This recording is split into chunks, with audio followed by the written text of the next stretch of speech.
we get 2 on the ball off the ball screen. We get 2 Arkansas defenders going to guard it. His man goes to tag the roll guy. So what he does is don't just let this guy DJ Wagner suffocate with 2 guys on him. Cut, get available, come get the ball. He looks for the back screen and then he realizes he's wide open. His man takes the tag and he's on the move, just being active off the ball, trying to make a play, not just standing, not being available. We get another tough bucket for Arkansas right here. Number 12 in red has knocked down a couple early. I like the fact that we get handoffs going to both sides of the floor and then we just space it out, make them guard multiple actions, and it's a tough bucket here. But watch number 3. This is Thiero. He's taking the ball out, and then, yeah, we're within 5 seconds we're going on the rim. It's just attack, draw the defenders, force the collapse, and kick out. So on one end, tough bucket right here. I like the fact that they had to defend multiple actions. We get a handoff into another handoff, a handoff into a ball screen, pick and pop, ISO, and then, yeah, tough bucket. But this is a Thiero getting the ball out, and then sprinting down the court and making something happen for us. Draws 2, finds the open guy, he's wide open. All right, number 2 for Arkansas, Brazil, 3 for 3. But he's not playing deep. He takes a possession off here. He's late in here, so he can't be in the help spot, which means he's late to the tag and he's late to the closeout. And we're just a step behind the entire possession because he took a second off. He took a couple seconds off. He followed his man. Where's he at? He just stands up. He's late. He's standing up. He's up and down. He's not in a stance. He's not in between the ball and his man. Straight up and down. He's not in a stance. He's not in between the ball and his man.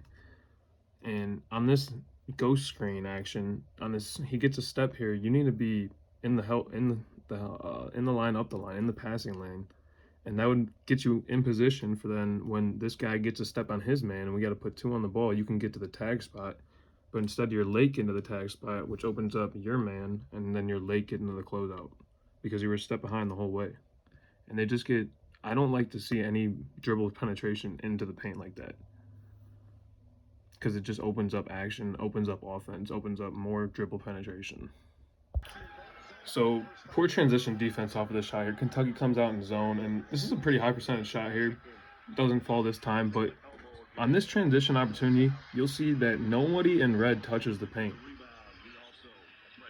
Nobody in red touches the paint, and it's wide open for a straight line drive and dump off, just like we were talking. This is going to be the critical factor for Arkansas because they have the talent to make a run in the tournament this year. Even though they're 14-14, not doing really well in the SEC this year, if they get there, they're talented. But I don't know if they can be disciplined enough to do the things that they need to do on a consistent basis, do the little things consistently that are winning plays, that stop plays like this from happening. I'm beginning to understand why each team scored 100 in this game. This is just totally me. I'm guarding my guy. I don't have to do anything else other than, again, Kentucky, you'll see no one in white touching the paint on this transition opportunity for Arkansas. And they get right to the rim. It's a really tough finish. I shouldn't have cut that off. But number 4, that's a good finish. He just picks up his guy. If I'm you, I'm running straight to here, and then I can get back. That pass is not going to go. And you can stop, you run straight to here, and then you get back. The pass is not going to go. If you're here, you stop the penetration, and then you force this pass. You could step up, wall up, take a charge. We have just a better chance of making a play. So this is a play that'll work on any level. This is Dillingham right here. Just goes to screen away for Reeves and then follows him right behind. There's going to be opportunities behind the ball. If you get a straight line drive anywhere, following behind is always a good idea. Then there's a ton of open space right here. You follow behind, and it's called a crackback spot. So he goes to screen away first to free it up, and then he sees them collapse onto him. This guy is going to have to tag over. This is probably going to be the open guy here because he's drawing 2. But the open space is where he's getting to. And that's, like I said, this is a play that's going to work at any level because it's just running to the open space and making a great play. And my favorite part is the way he set it up. He set it up with the ball screen, or with the off-ball screen.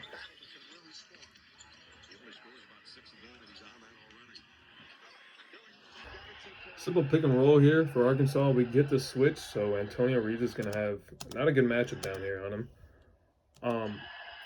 You always, when you're looking to feed the post like this, getting it in from the top is more difficult than getting it in from the corner. So I'd like to see him swing the ball here, and then we can look in. Look how quick the defense collapses on that. Everyone's anticipating that, and you've got guys coming from every angle, every direction to try and intercept and tip this pass. If you get it over to the corner, then you really only have the weak side help, and it's still a small defender. These guys are they're probably wanting to stay home more. These guys are more inclined to stay home if you get it to the corner. This is about as good as you got if you're Arkansas. Pay attention to number 24 right here. He's going to hit the tag man off this screen and roll. We get a straight line drive. The drop guy really isn't in a drop. He's all the way above the 3-point line. This is an island here, brother.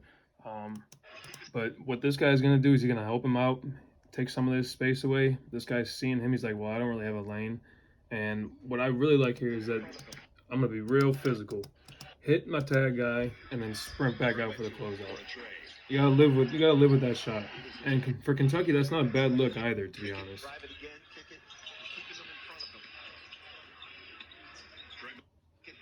I love the physicality. I love the multiple efforts made here from number 24.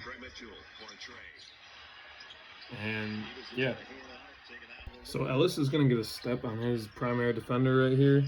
But look at Kentucky's help side. I want you to tell me where he's supposed to go with this ball right now. Kentucky's in the perfect position to both contest at the rim and get back to the guys who are the first ones to get the ball. If you're here, you're going corner, going dump off. They're both pretty high-risk passes at this point. We even have this guy collapsing right here to help the helper stepping up. He's a little bit late, but he's getting there, and Ellis certainly sees that.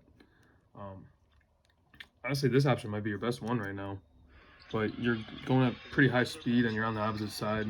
That's probably your last read, and if you don't get there in time, then you got no shot. And it's a good attempt there at the rim. He's really taking it hard. It's a really good attempt, but Kentucky's defense is pretty good here on the help side. Those two guys are perfectly placed. So Kentucky's going to go zone here to end the half, and this is inexcusable from Shepard. You got to find a way not to get screened so easy. I get that you don't want him to go left, but Dillingham is right. We're in zone. If he goes left, he's got him. If he goes right, guess who's got him? You, bro. You got to find a way not. You got to find a better way to do your job. You can't get screened that easy and give this up. So this is what happens when you're not physical with the tag man on the roll. Like we saw Arkansas be physical and then close out in the first half. Kentucky has 2 chances here. 2 different guys in good position to just hit this guy and make it, like, mess up the timing or just get in front and keep good position on him. You got to be physical and just give us a better chance to get back. This guy's trying to veer back and find his man. So after he gets back in front, right when he picks this up, if you're physical here, then we have a better chance to sprint back. He can get back in front of him, and then we're just matched up. All right, I'm not as worried about giving this up because this guy's, as soon as this look isn't there, he is going to look here. But then if you got good position, this guy can sprint out while the ball is in the air. Like, this is going to be his first option. So we need to take that away first. After he doesn't have this option, then he's looking back here. He might go dribble handoff. That's probably not a good option because we got 3 guys right here. But he might look on the perimeter here. They're doing the flare action. So that would probably be the next bet. But you got to take away the first option first. He'll get out there when the ball is in the air. We force him to pick it up. We get 2 here. He's getting back in front. He could even switch back, but they just don't probably do a good enough job communicating. He's working on getting back, but we got to take away that first option. If I could count the amount of times that these teams have scored on a high ball screen, sort of drag action and transition, just the amount of options off of it, in today's game is crazy, but it's hard to guard.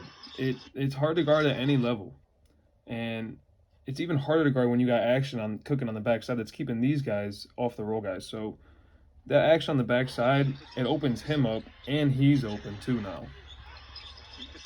It's a hard action to guard, and like I said, it's just harder to guard when you are doing more good stuff on the backside. It's a high drag ball screen, nothing too flashy. We get him behind the play. Two are guarding the ball because he's trying to get back. That opens him up. These guys are not in position to guard it because there's action happening on the backside. And then both guys are open because we have good things happening. So this is going to be Davenport getting out of position on the help side here. You don't have a good reason to step up here on this play. The ball screen comes, and we're fine right now. This guy's sprinting back to take this lane, and he's got a good angle to cut him off at the rim. You don't need to leave your guy and step up to help. So I get it. I mean, you see Rob Dillingham with a straight line to the rim, and you think, I should step up to help because he's one of the best players in America, and I don't want him to get a big-time bucket here late in the game. But if you see here, we also have help side out of the corner. I mean, Dillingham has the four closest guys to him are all in red, and that is going to leave you pretty vulnerable for a dump-off action or a crackback or a kick-out. You know, the four closest guys are all in red, and there's going to have to be someone open, and Kentucky does a good job to make that person who's open the guy at the rim.